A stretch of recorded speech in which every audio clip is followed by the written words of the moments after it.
We were in Brighton because I'd been doubling for murdered businessman Martin Earnshaw in the crime show Citizen's Arrest. Can we slow down a bit? No. I'd been on my way to meet Francis for lunch when I realised I was passing D.S. Marchmont's flat. Where are we going? A pub.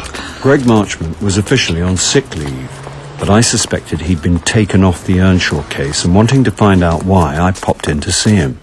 Now, I wished I'd never gone near the place. 4 double scotches, please. In one glass? As it comes. Intravenously? And whatever my wife's having. Nothing. This is strictly a spectator sport. What I'd seen in Greg's flat demanded strong drink in large quantities before I could give Francis even the expurgated highlights. Better? Getting there. So maybe you can tell me what that was all about? I may never be able to open a fridge again. What? Punctuated by 2 more doubles, I told Francis about the body in the bathroom and the decapitation in the kitchen. Excuse me, I'll have whatever he's having. The sight of Greg Marchmont sprawled on the bathroom floor with a gun in his hand was bad enough. Same again, please. But Ed Faraday's head on the dairy shelf was more than I could take. And one more. Ex-cop turned private investigator Faraday had achieved celebrity status as a key member of the Citizen's Arrest team. Ooh, I feel unusual. Yeah, you'd better stand on the brakes. It's the middle of the day and I just matched you drink for drink. Come on, let's get some air. Ooh. No, take my arm. I can't believe you haven't told the police. I broke into a crime scene and they can trace a mobile. I've already had the red card from Inspector Salisbury for poking my nose in where it's not wanted. Use a phone box. Call them anonymously. I can't believe that D.S. Marchmont is the Earnshaw killer. You don't know he is. I just found a head in his fridge. Not Earnshaw's. All the other body parts were burnt. So, for all anyone knows, they could all belong to Ed Faraday. let's think about this. Greg had an affair with Samantha Noakes and walks out on his family. Noakes was a serving police officer with supermodel looks, a fake tan, and celebrity status as co-presenter of Citizen's Arrest. Then she dumps him for Ed, which is motive enough for a creme passionnel. You make it sound like a chocolate truffle. In the heat of the moment, Greg kills Ed, then comes to his senses and is filled with such self-disgust at his repulsive act. He shoots himself. Someone's been reading Dostoevsky. Okay, you come up with something better. I'm just thinking about what Superintendent Salisbury told me. That patronising creep. Not flavour of the month, I know, but he's an experienced copper, and he said that whoever murdered Earnshaw is an attention-seeking showman. Does that description fit Greg Marchmont? No, I don't like to speak ill of the dead, but Greg was pretty dull. On the other hand, that's what they always say about serial killers. Such a nice, quiet man, kept himself to himself, so kind to his mother. I'm kind to my mother. And I found some shocking sights in your fridge. Maybe you're the killer. This is getting us nowhere.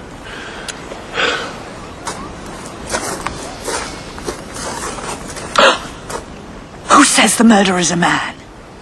We might be looking for an attention-seeking show woman, i.e. Detective Inspector Sam Noakes. Why kill the man you're sleeping with? Don't get me started. And we're missing one crucial point. What? Greg and Sam both had history with Ed Faraday. What reason would either of them have to kill Martin Earnshaw? Damn! Francis went back to our B&B to sleep off the booze. Meanwhile, I went in search of a working phone box that wasn't an impromptu pissoir or plastered with sex workers' business cards. Charles Paris, International Man of Mystery. The only mystery is that you've got a functioning liver. They don't build them like me anymore. Post-baby boom, they broke the mould. That'll be mould as in culture in a petri dish. Where are you? Roaming the streets of Brighton looking for a phone box. Nobody uses phone boxes anymore. Not in your world. But you've got a mobile. It's a long story. Why are you still in Brighton? Everybody's got to be somewhere. Have Citizen's Arrest said they need you for more filming? Francis and I are having a mini break to celebrate our 35th anniversary of divorce avoidance. Very romantic. Yeah. Any more bits of Earnshaw turned up? Not as far as I know. As I hadn't yet informed the police, I certainly wasn't going to tell my agent about the grisly scene I'd discovered. Well, the grieving widow's making the most of her time in the spotlight. Chloe? Her PR friend has taken her on to manage her media profile. Anyone in the public eye has to guard against the tabloids. Not to mention her book deal and the bidding war over film rights. What? Shocking, isn't it? Her husband's still turning up in installments. The wicked world. They're vultures. From what I hear, it's not one-way traffic. Chloe Earnshaw drives a hard bargain. You mean she's up for it? If you're going to sell your soul, you may as well get a good price. Oh, speaking of deals, your son-in-law's publication date is looming, and the BBC want to nail studio dates for your abridged reading. With characteristic ease, my son-in-law had penned and published It's a Dad Thing, one man's journey into life's biggest adventure. If that wasn't bad enough, I was supposed to help aggrandize it on Radio 4. I'm still not sure I should do it. Yeah, well, unless you've been inundated with offers of work, of course you should do it. I can't talk about it now. I haven't got my diary with me. Come off it. We both know it's empty. All right, Mara, you're breaking up. On my way back to the B&B, I stopped off for a quick drink, then nipped into a chippy and sneaked a takeaway back to the room. Are you awake? Oh, my head. No, don't sit up too quickly. It makes it worse. Oh, hangover advice from the pro. Oh, what's that smell? I got us a fish supper. Oh! Try a bit. You'll feel better when you've got something inside you. That's always bad advice in my experience. Is this what it feels like to be you? It gets easier after the first 2 decades. Kill me now. Do you mind if I turn the telly on? Oh. Pass me a chip, where is it? Ooh, your mate, Sam, next. Where we just received an update on the Martin Earnshaw murder case. Got your ketchup? Superintendent Michael Sorsby has been overseeing the case, and he's here to fill us in on developments. Will you be quiet? As the viewers are well aware, in recent weeks we've found burnt remains believed to be those of missing businessman Martin Earnshaw. Today's tip-off brought a further gruesome You the twist. tip-off? No. Early this morning, a man walking his dog in Woodland stumbled across a human torso. Just when I was getting my appetite back. I was watching that. You better phone in your tip-off. I tried while you were asleep. But all the phone boxes were out of order, and then Morris phoned. I wonder if it's Earnshaw's or Faraday's torso. Don't talk all the fish. I thought you weren't hungry. Maybe you should try chatting up Samantha Nix again. And let her send me away with a flea in my ear. I'm not going to be patronised by her again. What about Chloe Earnshaw? What about her? She's at the centre of this whole thing, and she's not a policewoman. She might know something. From what Morris tells me, she's busy carving out her media career. Better still, you're in the media. She'll talk to you. I'm not in the media. I'm an actor, and what good am I to her? Tell her you know people. Turn on the charm. See what you can schmooze out of her. Do you know her address? We shot a reconstruction at her house. Good. We'll go over in the morning. We? You don't think I'm going to sit around here? Actually, I sort of do. Don't worry, I'll stay outside. Keep things under surveillance. This isn't the Bourne identity. And you're not Matt Damon. Now shut up and give me a chip. Next morning, I found myself standing on Chloe Earnshaw's doorstep rehearsing what I was going to ask her. Meanwhile, Frances lurked nearby doing her covert MI5 act. The detached house was in a 1980s executive cul-de-sac, a luxury 4x4 on every drive. Just the thing for a property developer, and presumably bought by Martin Earnshaw before he got into hock with violent loan sharks. Hello? Chloe appeared round the side of the house in designer gear from hoodie to wellies. Even the strimmer was state-of-the-art and emblazoned with a high-end logo. Hope you don't mind me stopping by. I heard the latest news. Yes. It was an unemotional yes. But what kind of yes did I expect from a woman whose husband's torso had just turned up, minus the rest of him? Come round the side. She leant the strimmer against a wall and led me through a smart conservatory into a large, open-plan kitchen. While she made coffee, I perched at the breakfast bar, peering at the garden beyond. There's always so much to do out there, and I'm not much of a gardener. Martin always used to cut the grass, but... That's the trouble with gardens. Things keep growing, no matter what. Sorry. I hate crying all the time. No, don't be silly.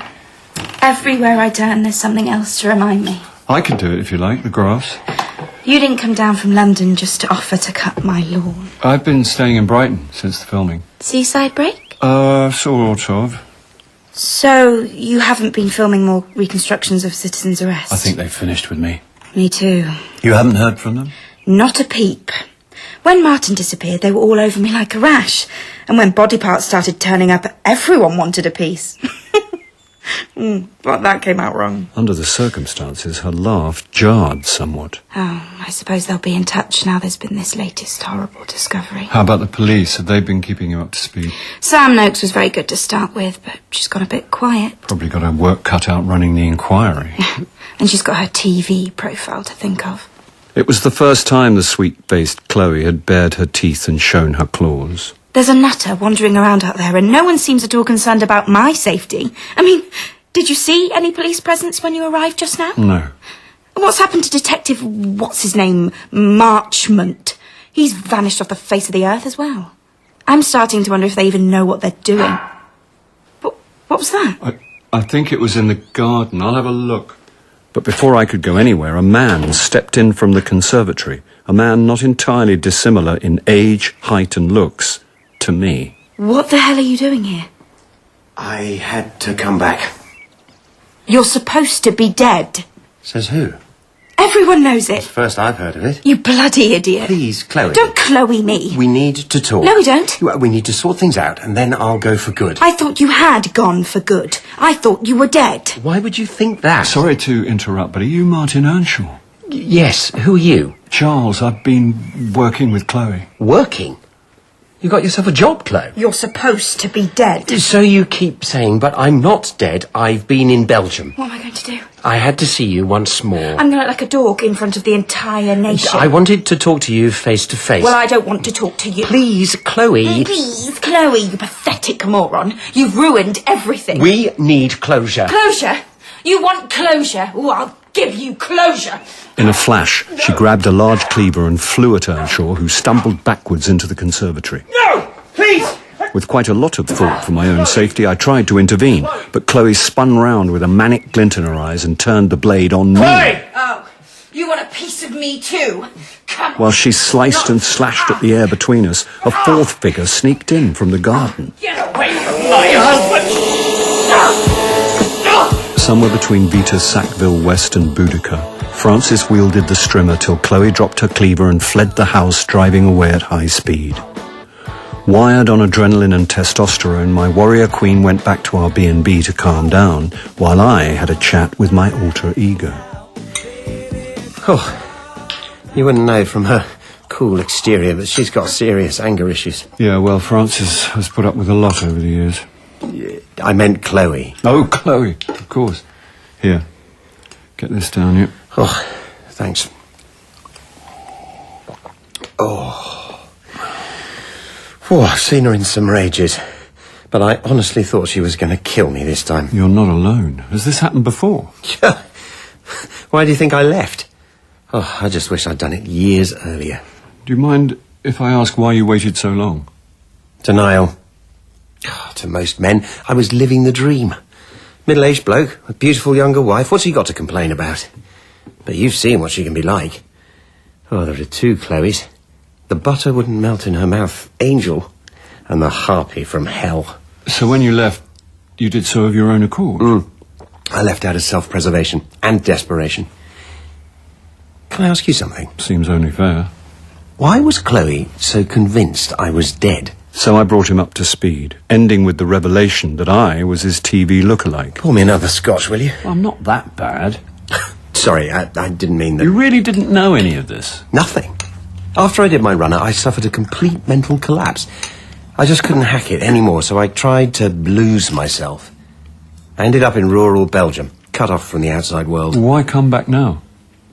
I've met someone else. Ah. She's got a small farm, and we're going to start over, but I've got to put my affairs in order, and this house is all I've got. Well, this and a whole heap of debt. So you've got to pay off all the loan sharks? Well, if you mean the banks, yeah. Banks? Well, you don't think I'd get into hock with real villains? As Earnshaw's story unfolded, I realised the full extent of Chloe's lies. The financial crash had certainly ruined her husband's business, but he'd done nothing illegal. No wonder Chloe panicked. She shot the world a whole pack of lies, and now she's going to get found out. But she couldn't have planned all this. No. No, she must have reported me missing. And then some poor sod gets himself murdered. And when burnt body parts start turning up, the police put two and two together and Chloe goes along with the story. Yeah, well, she's always had an eye for the main chance. So it was just serendipity. Well, she's a fantasist. This was her chance to get rich and famous. Yeah. What next for you? Well, I'm going to sort out the mess here, and then it's back to Belgium. Start my new life on the farm. Before you go, can I ask one favour? Yeah, sure. Before Martin Earnshaw comes back from the dead, could he keep a low profile for a bit longer? Why? There's something I'd like to sort out, and it might help if you were still officially dead. Oh, I don't suppose you can do any more harm.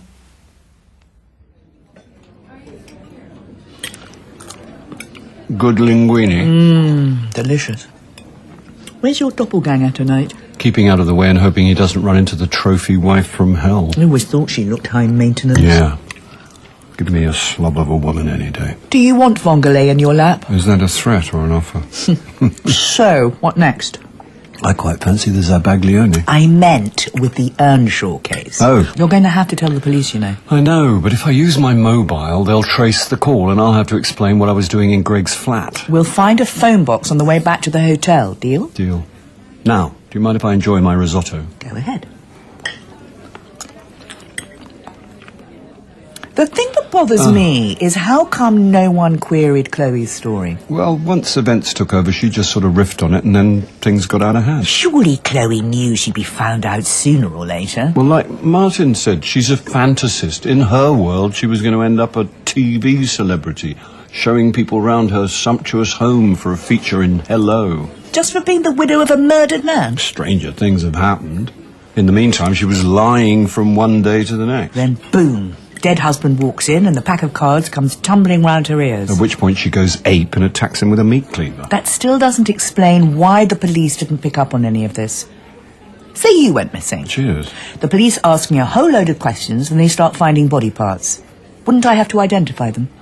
Yeah, but if everything's burnt beyond recognition... Very convenient. For the killer, if they want to conceal who the real victim is... Obviously, Greg Marchmont would have tried to cover his tracks. I just don't buy it. I don't believe Greg is a psychopathic killer. He screwed up his life. All he wanted to do was make it up to his wife and kids.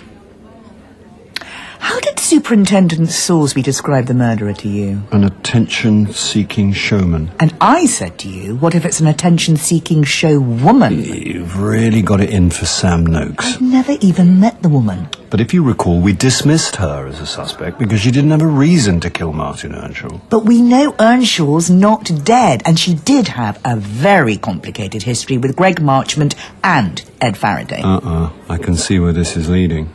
Maybe you shouldn't make that tip-off call to the police until you've had a chat with her. While in Brighton, Citizen's Arrest was based in a well-appointed hotel. The last time I'd been there, D.I. Noakes talked down to me like a not-too-bright schoolboy, so I bowled up expecting to be thoroughly patronised. Is this déjà vu? I'm here about the Earnshaw case. I thought I told you last time. I know what you're thinking. Psychic too. But I really do have some information. No offence, Charles.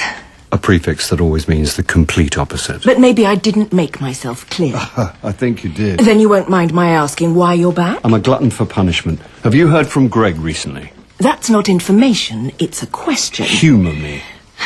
As far as I know, D.S. Marchmont's still on sick leave. She was cool as a cucumber, not a flinch. Then again, whoever was behind this murder would have to be pretty detached. Am I allowed to ask if you've heard from Ed Faraday lately? Just the odd email? Odd? As in occasional? Again, not a twitch to give away a sense of unease or discomfort. Enough questions. You say you've got information about the Earnshaw case, and I'm running out of time. When the first body parts started turning I'm up... running out of patience, Did too. Chloe Earnshaw have to identify them? Yes, she came to the morgue. Not that there was much to identify, but she recognised his watch. It was a fake Rolex he bought when they were in Hong Kong. How long did she spend looking at it? I don't know. It was a pretty grisly experience. Can you imagine what sort of a state it was in? So she didn't hold the watch? Evidence in a murder case? I don't think so. There are an awful lot of fake Rolexes out there. Are you suggesting someone planted false evidence? I'm just saying it's possible. OK, that's it. Enough's enough. If you've got any real information about this case, spit it out. Otherwise I'll arrest you for wasting police time. They're not Martin Earnshaw's arms. Oh, really? They're not his legs, either. Or, for that matter, his torso. I take it you've got proof to support this statement? Only that I was drinking whiskey with him yesterday and he was definitely in one piece. If that's true, you better tell me where he is now. Before I do, I need to ask you one more question in the expectation that you're probably going to bawl me out. Go on. When you went off with Ed Faraday, Greg fell apart pretty badly, am I right? Well? From what he told me, he was neglecting his duties at work and made some serious mistakes. For which he was formally disciplined. But not fired. No. You look surprised. A lot of coppers would have been out on their ears after that. What saved Greg? Somebody up there liked him? God? Only in his own mind. For a brief moment, the mask slipped, and Detective Inspector Noakes smiled at her indiscretion. We both knew the senior officer she was referring to, and in that moment, a tangle of loose ends began tying up in my mind. Now, I think you'd better tell me where I can find Martin Earnshaw. As soon as I had told her, I intended to anonymously tip off the police about the bodies at Greg's flat. That was my intention. Then I remembered the hotel's rooftop bar. Well, what difference would another half hour make? 1 large scotch. Thanks. Hi. Did you get to see her? Yes, I've just left. How did you get on? Well, we've been barking up the wrong tree. Damn! Just because you've taken against her on the telly doesn't mean she's a murderer. I'll remind you of that next time we're watching The Apprentice. So we're back at square one. Actually, we're not. You know who killed Ed Faraday? I've got a pretty good idea. Come on, then. But before I could make my big reveal... Well, well, if it isn't Inspector Clouseau. I'll call you back, Francis. Superintendent Salisbury. I don't want to come between husband and wife. We'd more or less finished. I thought you were long gone back to London. I've always had a soft spot for Brighton. So long as you're keeping out of trouble. Can I buy you a drink? You've twisted me arm. I'll have a pint of lager. As it was another sunny day, we took our drinks out to the roof terrace. Good health. Cheers. Noisy sods, seagulls. Actually, they're herring gulls. Is that so? According to D.S. Marchman. Well, there you go. Of course, I didn't have the benefit of higher education. Must be a high-stress job being a copper. You've got to have the right stuff, that's for sure. Did Greg have the right stuff? What do you mean, did? You haven't heard? Heard what? Oh, I'm sorry to be the bearer of bad news, but Greg Marchmont's dead. All the colour drained from his big red cheeks. Looks like suicide.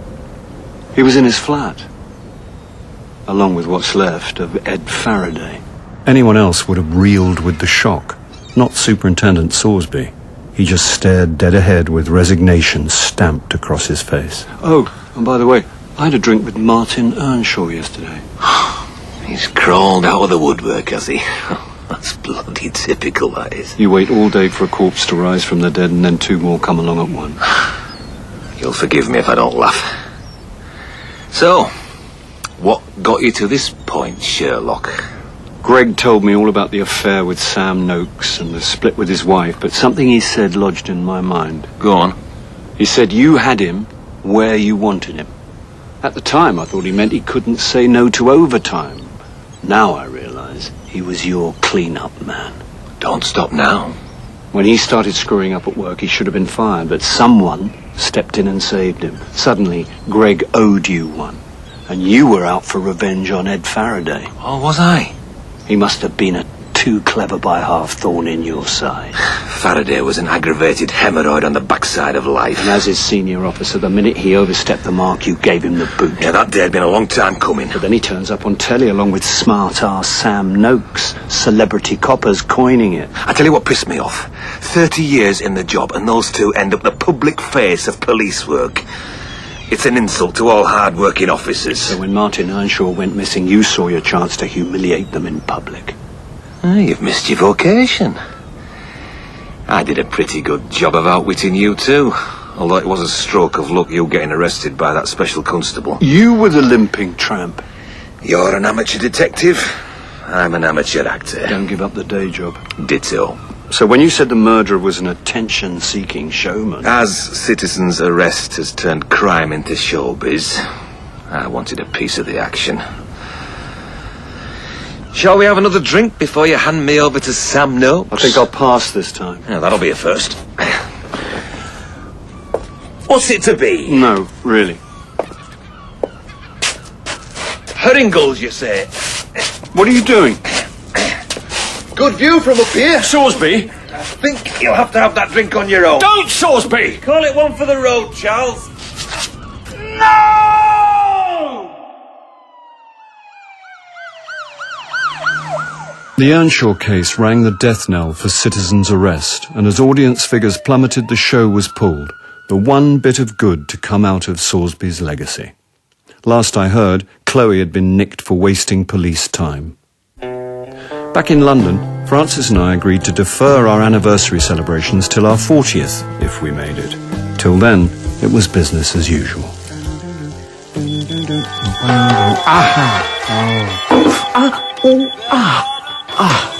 It's okay, I'll open a window.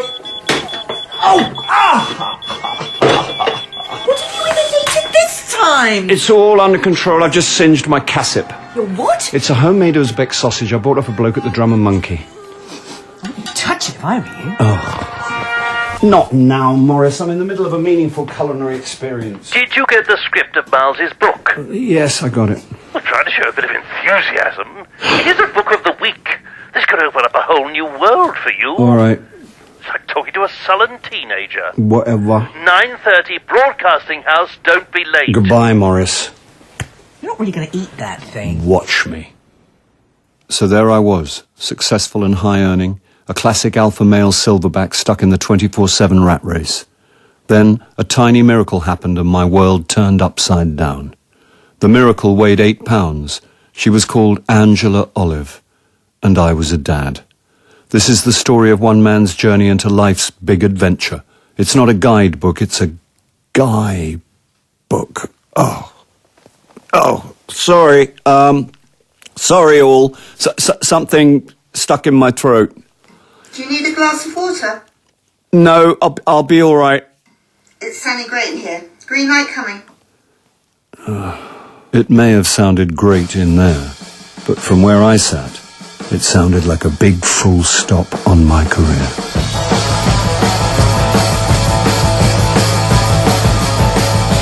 In A Reconstructed Corpse, Charles was played by Bill Nighy, Francis by Suzanne Burden, and Morris by Jon Glover.